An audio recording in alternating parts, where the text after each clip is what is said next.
Namaste my fellow strikers, Holy Materia here, back with another Shinobi Striker video. Today we're going to be breaking down the Temari DLC, so let's get right into it.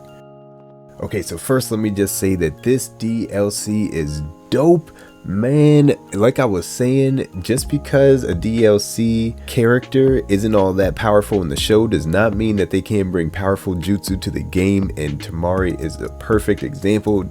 Range types are eating right now.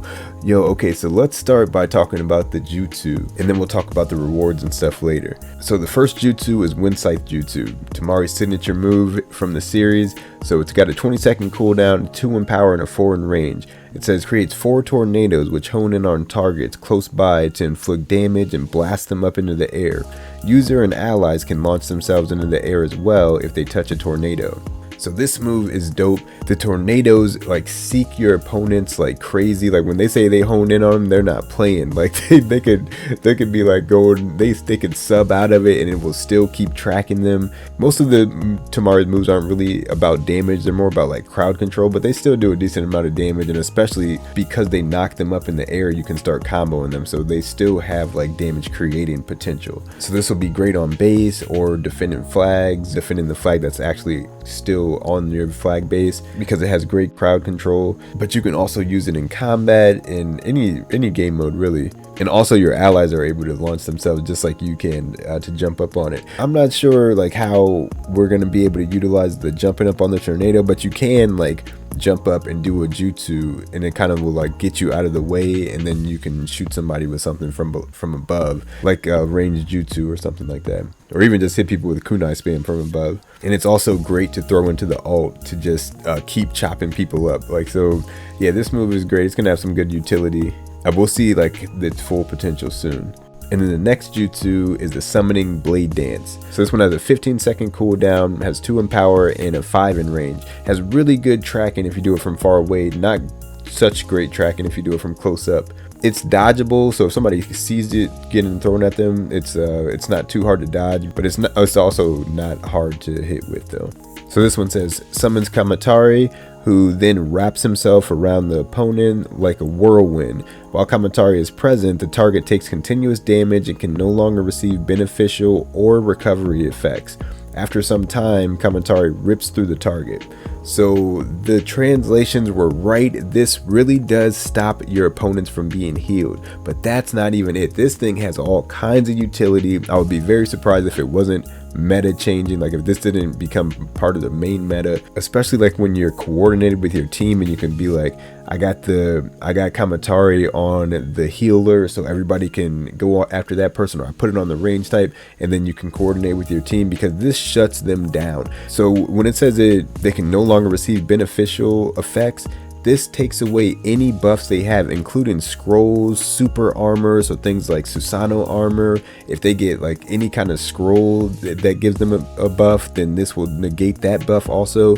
Any kind of buffs that their teammates give them or that they give themselves, it takes away any of it, and they can't receive it the whole time that they have that on there. So even if they had it before they had those things, this will stop them from getting these buffs, and they can't be healed while it's around it. And then at the end, Kamitari will slice them, and it does a decent amount of damage. Like this move isn't really mainly for damage. Like you can see, they both only have a 2 in power, but it still does a decent amount of damage, especially because it does the damage over time, and then it has one last slice at the end, and over all that time you can still be hitting them, especially if you're coordinated with your teammates. So this move is crazy. As good as the Winsight jutsu is, I feel like this one is going to end up having a more lasting effects, because like range types have always been like this saboteur type of class where we are like helping the attack type do more damage and make their damage more effective. And like this move is just crazy for that, because of how it negates all their buffs and makes it so that they can't be healed. So yeah, man, this might be game changing. And I'm kind of scared. I'm a range main and a healer main, but I'm kind of scared. Like as a healer, like I feel like this is gonna make healers a lot less effective. But we'll see. Yeah, so I'm super hyped about this move. This looks crazy. And then for the ult, it's called Wind Style Sea Dragon. At first, let me just say, I love this I love the picture of the thing. Look at the dudes just flying around in the tornado. That looks so silly.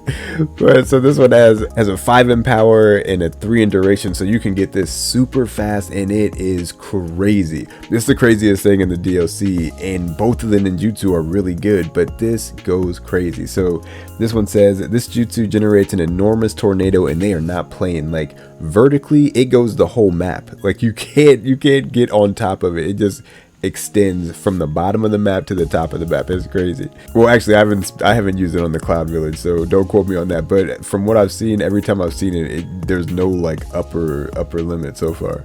So it says this jutsu generates an enormous tornado which continuously pulls in enemies. Those inside the tornado will take damage and remain trapped for a certain amount of time. Multiple enemies can be sucked in at once, and the suction is crazy. Like it will pull you from a way farther distance than how big the tornado itself is. So like not only does it suck people in well, then it gets you stuck in there for a long time, and you can do all kinds of stuff. So once they're stuck in there, you can just throw your ninjutsu at them. Other people can throw their alts in there.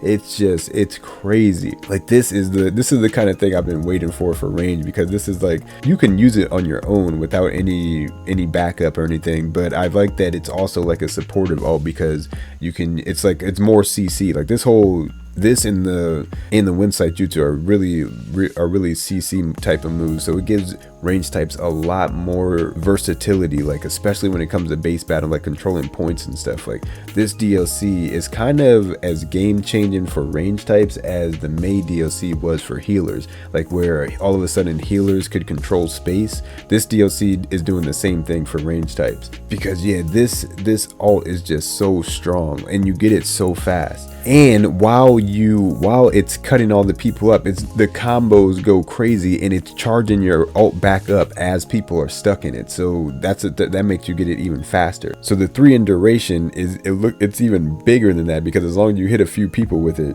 and get them caught in it for a while, it'll keep charging your ult as it's hitting them. So yeah, this thing is crazy, man. Like especially working together with a teammate, there's all kinds of stuff you could throw in there, like kidding, but even like the other moves, like throwing the Winsight jutsu in there, and the weasel, so that they can't get healed. Like it's just, man, this move is so good. So yeah, this DLC is hype. I wouldn't say that it's broken, it's just really good. But I haven't been able to play in many online matches yet, because my PlayStation is still messing up. But yeah, I'll let you know if it's like straight up broken. But I don't think it's like broken. It's just really good. And Temari as a cast character is dope too. Like when she uses her fan with the light attacks and the heavy attacks, she throws wind. So like she's super ranged.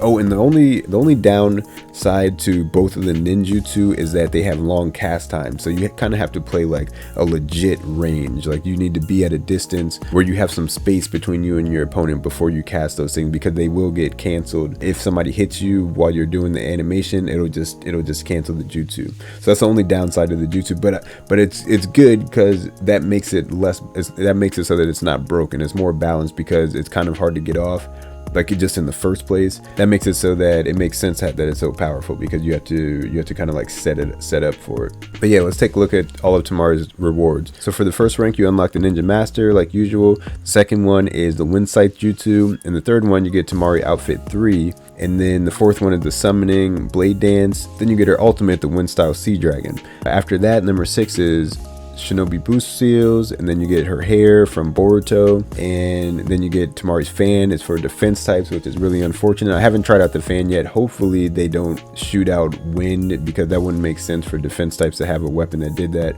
So hopefully that doesn't happen. But then for rank 9 you get some more Shinobi boost scrolls, and then for rank 10 you get Temari outfit young version, and then you get the honorary title 5th Kazekage's elder sister, which is super weak, but it's whatever. So yeah, man, all in all, this DLC is dope. I'm loving it, man. Range types needed this for real. Like I feel like this is legit gonna change the way range types can play the game. All the jutsu are really good, really powerful, but without being completely broken. The ability to stop heals is something that is incredible, that the game kind of needed all this time, because it's sort of too easy to heal people in this game. Like in similar games, there aren't that many AoE heals where you can heal everybody like around you, but in this game almost all the heals are AoE, so it's kind of easy to heal your teammates. So this is going to be something that will make the game a lot more interesting, I think. I can't wait to see like how this shakes up the meta. But yeah guys, I'll definitely have more about the DLC as we go along, and like more gameplay in actual matches, and then like some builds and stuff to see like what works well together, because I can't wait to play with this stuff. So yeah, let me know what you guys think down below, and let me know what you guys come up with, like how you're using these moves, and what's your favorite part of the DLC. So yeah, thanks for watching guys. Don't forget to Shinobi strike that like button. Everybody stay safe out there. I'll see you in the next one. Peace and love.